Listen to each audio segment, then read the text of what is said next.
প্রতিবেশী হচ্ছে visa sell করে, কিংবা তারা হচ্ছে মানুষদেরকে নিয়ে যায়, এই ধরনের লোক থেকে ভিসা নেই। আরেক কথা যেটাকে আমরা সহজ ভাষায় বলি দালাল।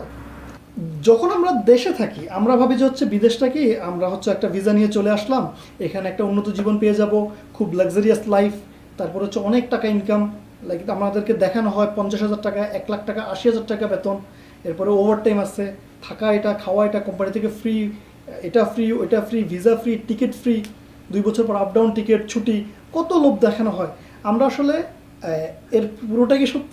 আগে আপনাকে এটা জানতে হবে এর পুরোটা আসলে সত্য কিনা, না কথায় কোনো গাবলা আছে। ওকে, প্রথমে আমি আপনাকে বলি ভিসা এখানে প্রথমত আমরা যারা নতুন আসি তারা জানি না আমার ভিসাটা কি, ভিসার টাইপটা কি, কোন ধরনের ভিসা আমাকে দেওয়া হচ্ছে।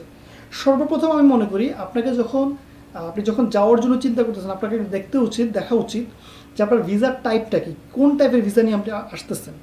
এটা কি ফ্রি ভিসা নাকি কোম্পানি ভিসা? যদি ফ্রি ভিসা হোক, কোম্পানি ভিসা হোক, ভিসার টাইপ কি, কোন ধরনের আপনার কাজের পারমিশন দেওয়া আছে, কী কী কাজ আপনি করতে পারবেন, কী কী সুবিধা আপনি পাচ্ছেন, কী কী সুযোগ সুবিধা আপনাকে দেওয়া হবে, আগে আপনাকে এই টোটাল বিষয়গুলো জানতে হবে। আমরা কি করি বেশিরভাগ ক্ষেত্রে বিদেশের নাম শুনলে এগুলো না জেনেই, কোনো কিছু না বুঝে আমরা আসলে অ্যাকসেপ্ট করে নিই, বা হচ্ছে ওইটার সাথে ফল দিয়ে উঠি, লাভ দিয়ে উঠি, পরবর্তী দেশে একটা বিপদের সম্মুখীন হই। এত কিছু চিন্তাভাবনা না করে আপনি যখন দেশের বাইরে চলেই আসলেন, আসার পরে দেখলেন যে